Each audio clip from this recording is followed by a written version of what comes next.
Hello guys, good afternoon. তো তোমাদেরকে আজকে একটা কথা বলবো।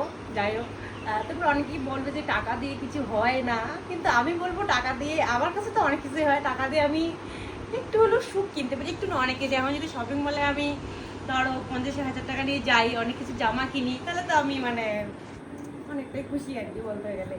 ওর থেকে খুশি আর কিছু আমাকে মানে করার মতো নাই। তো আমি হচ্ছে প্রায় 2 বছর ধরে কিছু টাকা জমাইছি। 2 বছর হবে না, 1.5 বছর হবে, কিছু টাকা জমাইছি।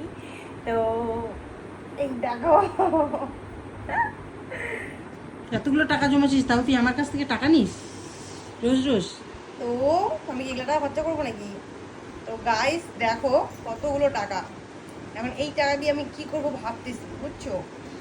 তো ব্যাপারটা হচ্ছে যখনই যেটা কিনেছি তখন তো সেটা দিয়েই দেয় আমাকে বাইরে থেকে।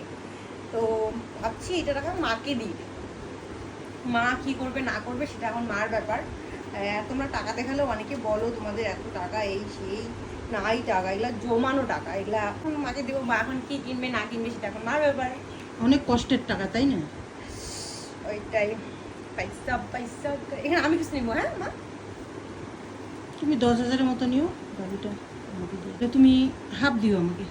না না, 10। ওরে বাবা, এত কম! 10 আমি নিবো, তুমি ও হ্যাঁ, ওইটাই তো বললাম, তুমি 10 নিও, বাকিটা আমার কাছে থাকবে। যখন কোনো তোমারই জিনিস কিনবো দরকার হলে